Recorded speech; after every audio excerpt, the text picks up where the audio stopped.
No niin, lauantai kiekkoviihdettä päästään seuraamaan.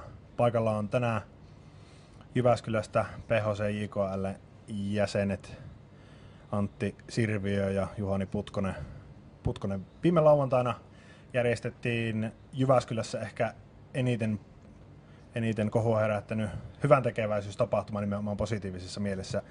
Kertoisitteko kaverit, että mistä tässä oli kyse? Joo, eli tosiaan FP yhdessä kaveriporukka FPn ja PHCn kanssa järkättiin hyväntekeväisyysottelu.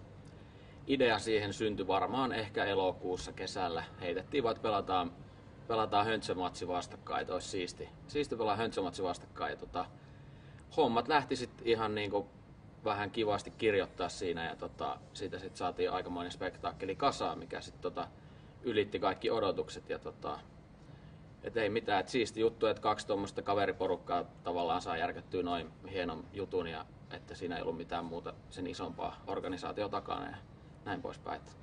Makea juttu. Miten kerrotko tästä kohteesta vähän se, että mihin nämä kaikki raha meni?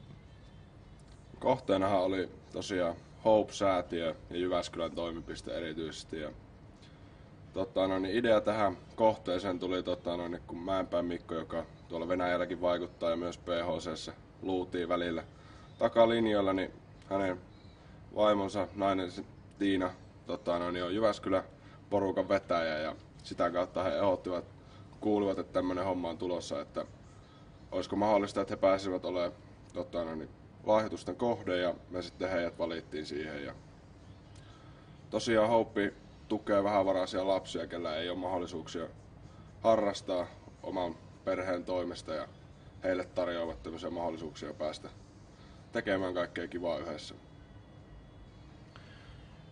Oliko tämä Hope-säätiö niin tyytyväinen tähän tapahtumaan lopputulokseen? No voisin kyllä aika vilpittömästi väittää, että oli. Ja tavoitteenahan meillä itsellä oli 5 000 euroa kerätä lahjoituksilla ja se saatiin sitten tuplattua helposti. Ja kävijämääräkin, mitä me 1000 odotettiin paikalle. Ja 1000 olisi ollut hyvä. 1000 olisi ollut kovaa ja se taisi olla pikkusta vaille 2000.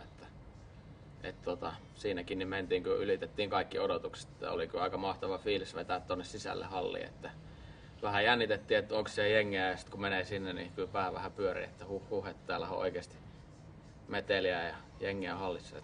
Hieno juttu. Miten sosiaalisessa mediassa tämä herätti ainakin niin kuin Jyväskylän päässä ja tuntuu, että hyvin paljon huomioitiin myös tuolla ihan valtakunnan median jäsenten taholla, niin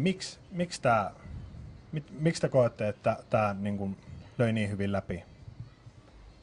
No, sehän on, kun tuote on kunnossa, niin silloin ihmiset kiinnostuu asioista. Ja meilläkin oli tässä isot kaveriporukat taustalla tätä järkkäämässä ja kaikki laitettiin viestiä eteenpäin ja halutaan tuoda sitä meidän omaa juttua esille ja se sitten ihmiset kiinnostui siitä ja rupesi levittää keskenään tätä sanomaa, että se kertoo tästä sosiaalisen median voimavallasta, mikä se nyt tällä hetkellä on, että siellä on kova vaikutus menossa.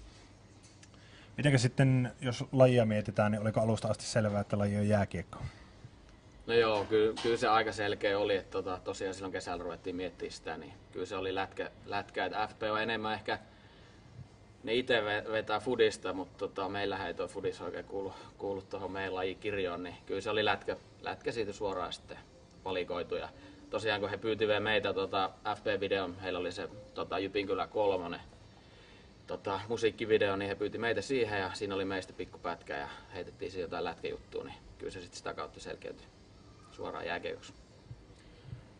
Nyt kun tapahtuma on kerännyt yli odotusten sekä sitä kylmää rahaa sinne hyvään tarkoitukseen, että sitten huomiotakin mediassa, niin jääkö viimeiseen kertaan? No en usko, että jää. Oli me heti siinä, kun vedettiin saunailtaa pelin jälkeen molemmien jengien kanssa, niin kyllä siellä oli jo puhetta, että jos mahdollisesti jokavuotinen tapahtuma, että tosi hyvä palautetta tosiaan tuli joka puolelta ja näin poispäin, niin miksei uudestaan, että ihan ollaan messissä tekee. Oliko tässä ihan yrityspuolellakin sitten yhteistyökumppaneita mukana? Kyllä, että suuri osa lahjoituksista tuli erinäisiltä firmoilta Jyväskylän alueelta ja myös muualtakin, että homma lähti niin hyvin leviämään, että kiinnostusta tuli Jyväskylän ulkopuoleltakin, että kiitos kaikille yrityksille, jotka lähti mukaan. Ilman heitä niin tuo summa olisi jäänyt paljon pienemmäksi.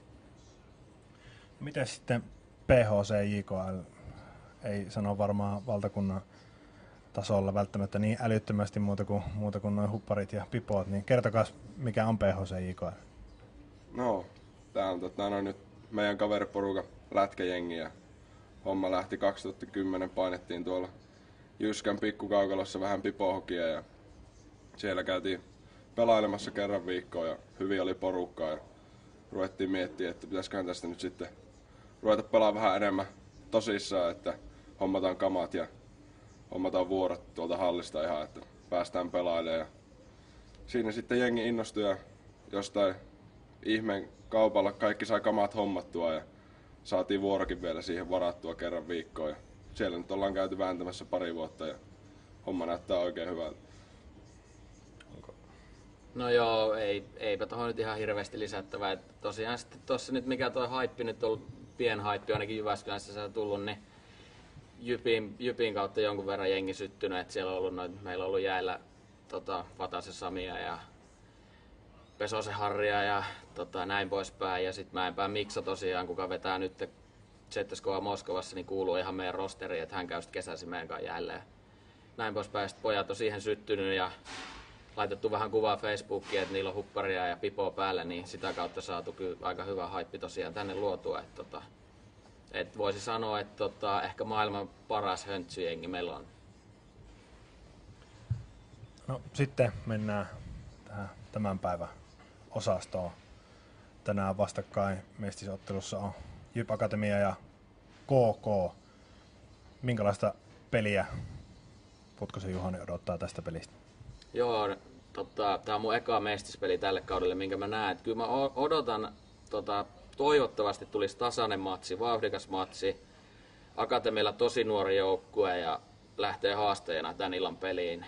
Et jos vaikka jatkoajalle asti saisi Akatemia haastettua, niin olisi tosi hyvä, mutta KK siinä taitaa olla suosikki.